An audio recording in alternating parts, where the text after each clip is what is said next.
कारल्याची भाजी म्हटले की घरातले सगळेच नाक मुरडतात का? मग ही रेसिपी तुमच्यासाठी मी गॅरंटी देऊन सांगते की इथून पुढे असं होणार नाही, कारण ही भाजी अजिबात कडू होत नाही. घरातले सगळेच हे बोटं चाटत बसतील. चला तर मग आपण उशीर न करता या रेसिपीला सुरुवात करूया. नमस्ते, मी पल्लवी, सिम्पली कुकिंग विथ पल्लवीच्या किचनमध्ये तुमचं खूप मनापासून स्वागत आहे. भाजी करण्यासाठी ना इथे आपल्याला ना 5 ते 6 कारली घ्यायची आहेत. आता इथे मी ना छोटी छोटी अशी घेतलेली आहे. तुमच्याकडे जर पांढरी कारली पण कुठे कुठे मिळतात तशी मिळाली ना ती घेतली ना तरी पण छान त्याची भाजी होते. इथे मी हिरव्याच कारल्याचा वापर करणार आहे. आता नाही हे कारलं आहे ना अजिबात कडू होत नाही, ते तुम्ही नक्की ट्राय करा. त्यासाठी नाही इथे मी थोडी चिंच घेणार आहे. आपण आहे ना खोबरं नाही किसून घेऊया. आपल्याला 1 वाटी खोबरं लागणार आहे, त्याचं खीस लागणार आहे आणि ते सुकंच खोबऱ्याचा आपल्याला वापर करायचा आहे. आता कारल्याला ना मी एक अशी चीर पाडून घेते, म्हणजे आपल्याला बिया काढायला ना हे सोपं जातं. कडेचे आणि कडेचा पार्ट आणि जे आपल्या शेंड्याचा पार्ट असतो तो काढून घ्यायचा आहे कारल्याचा, आणि असं मध्ये एक काप करून घ्यायचा आहे, म्हणजे आपल्याला बिया छान अशा काढता येतात. सर्व कारले ना मी तसेच आता चिरून घेणार आहे. आणि कारलं मिठात टाकून पण काही धुतात, पण आहे ना तसं नाही केलं तरी पण चालणार आहे. कारण आहे ना ही पद्धत जर तुम्ही केली ना तर मिठात टाकायची पण कारल्याला गरज नाही आहे. छान अशी भाजी होते, अजिबात कडू लागत नाही. काही टिप्स आहेत त्या मी तुम्हाला पुढे सांगणारच आहे, आणि काय वापरायचं त्यासाठी कडू कारलं होऊ नये म्हणून हे पण मी तुम्हाला सांगणार आहे. त्याच्यामुळे व्हिडिओ हा शेवटपर्यंत बघा.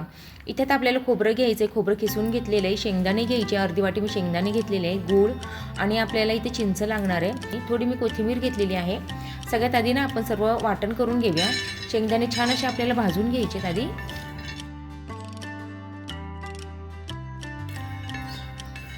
शेंगदाणे भाजल्यावर आपल्याला इथे खोबऱ्याचं खीस टाकून घ्यायचं आहे, तो पण भाजून घ्यायचा आहे आपल्याला. तुम्ही आलं पण ह्याच्यात वापरू शकता, पण इथे मी वापरलेलं नाही आहे. आवडत असेल तर तुम्ही वापरू शकता. आता खोबरं भाजल्यावर आपल्याला ना कोथिंबीर घालून घ्यायची आहे. छान असं ह्याचं आहे ना एक वाटण करून घ्यायचं आहे आपल्याला. छान असं खोबरं पण कोथिंबीर सर्व हे आपलं भाजून झालेलं आहे. आपण हे काढून घेऊया.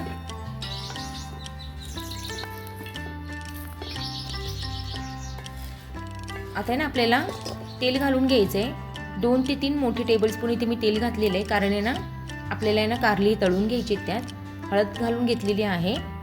आता ह्या तेलात आणि हळदीत आहे ना आपल्याला कारली घालून घ्यायची आहेत. सर्व मी बिया ह्या कारल्याच्या काढून घेतलेल्या आहेत आणि छान असे साफ करून घेतलेले मी कारलं. आता हे आपल्याला ना हे तेलामध्ये ना छान असं शिजवून घ्यायचं आहे, कारलं तळून घ्यायचं आहे. आणि राहिलेल्या तेलातच आपल्याला पुढची भाजी करायची आहे, म्हणजे आपल्याला एवढंच ते लागणार आहे. अजून काही एक्स्ट्राचं फोडणीसाठी वापरायची गरज नाही आहे. छान असं आपण आहे ना हे वाफेवर आता शिजवून घेऊया. ह्या स्टेपमुळेच आपलं कारलं हे अजिबात कडू होत नाही. आता इथे झाकण ठेवून मी 2 मिनिटांनी छान असं वाफेवर शिजवून घेते. त्याला तेलामध्ये छान शिजवून घेते. आपल्याला वाटण्यासाठी कढीपत्ता पण लागणार आहे आणि लिंबू पण लागणार आहे. हे लिंबाचा काय वापर करायचा आहे ना हे सिक्रेट मी तुम्हाला सांगणार आहे. अर्ध लिंबू घ्यायचं आहे आपल्याला, त्याच्या बिया काढून घ्यायच्या आहेत आणि ना हे आपण शिजत ठेवलं होतं ना तेलामध्ये कारलं, त्यामध्ये हा लिंबाचा रस घालून घ्यायचा आहे आणि साल पण त्यात आपल्याला घालून घ्यायची आहे. ह्या सिक्रेटमुळेच कारलं हे अजिबात कडू होत नाही. गोड आंबट अशी चव येते. एकदा तुम्ही नक्की ट्राय करा, खूप चविष्ट लागते हे कारलं. आता आपल्याला अजून परतून घ्यायचं आहे आणि छान असं आपल्याला हे शिजवून घ्यायचं आहे. पूर्ण पण नाही, 80% आपल्याला शिजवून घ्यायचं आहे. तुम्ही बघू शकता छान असं आपलं कारलं आहे ना हे 80% ना छान असं शिजलेलं आहे. लिंबाची साल पण छान त्यात शिजून निघते. आता ना आपल्याला पाटावर आहे ना वाटण करायचे, जे आपण भाजून घेतलं होतं ना ते. पाट्याची आणि ना मिक्सरची टेस्ट आहे ना ह्याच्यात आहे ना खूप असा फरक आहे. मी ही ना ट्राय केलेली आहे म्हणून तुम्हाला सांगते. खूप छान अशी चव लागते. म्हणूनच जे पहिले आपले होते ना आजी वगैरे, त्यांचे ना हाताची भाजी ना हातची भाजी खूपच छान लागायची. इथे तर सर्व मी घेतलेलं आहे, जे भाजून घेतलं होतं ना शेंगदाणे खोबरं गूळ हे सगळं घेतलेलं आहे मी लसूण पण इथे 7 ते 8 आहे ना पाकळ्या लसणाचे घेतलेले आहेत. आणि त्यातच आहे ना मी कढीपत्ता पण घालून घेतलेला आहे. कढीपत्त्याने पण चव आहे ना कारल्याची ही दुप्पट वाढते. छान आहे ना असं आपल्याला आहे ना वाटण करून घ्यायचं आहे. हे वाटण आहे ना जास्त पण आपल्याला बारीक करायचं आहे. रवाळ असं आपल्याला वाटून घ्यायचं आहे, जसं आपण वांग्याला वाटण करतो ना रवाळ असं आपल्याला वाटून घ्यायचं आहे. एकदा ना या पद्धतीने तुम्ही ना भाजी नक्की एकदा ट्राय करा, खूपच छान होते. आपलं वाटण करून हे झालेलं आहे. आपण आहे ना याला काढून घेऊया. आपलं आहे ना कारलं पण आहे ना हे 80% छान असं शिजलेलं आहे. आपण याला ना कारल्याला काढून घेऊया. वाटण केलं होतं ना त्यामध्ये आपल्याला काही मसाले घालून घ्यायचे. तिथे चवीनुसार मी मीठ घालून घेतलेलं आहे. घरचा साठवणीचा काळा मसाला घातलेला आहे आणि हा घरीच बनवलेला गोडा मसाला घातलेला आहे. मी तुम्हाला नेहमी सांगते, जे आपण भरून पदार्थ करतो ना त्यात आहे ना हा गोडा मसाला ना तुम्ही नक्की वापरून बघा. टेस्ट आहे ना ही दुप्पट वाढते.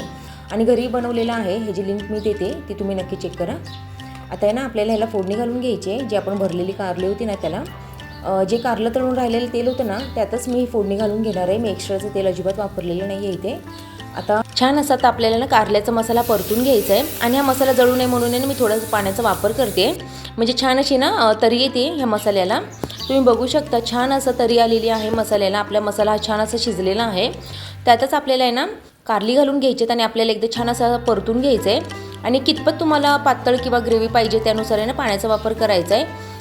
इथे मी घट्टच भाजी ठेवणार आहे म्हणून मी पाण्याचा थोडाच वापर केलेला आहे. अर्धा ग्लास इथे मी पाणी घातलेलं आहे आणि इथे आपल्याला ना अजून 5 मिनिटे कारलं शिजवून घ्यायचं आहे.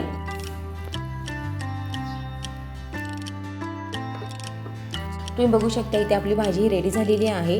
ही रेसिपी तुम्हाला कशी वाटली, आवडली का? मग नक्की एकदा ट्राय करा. आवडली असेल तर लाईक, शेअर आणि सबस्क्राईब करायला विसरू नका.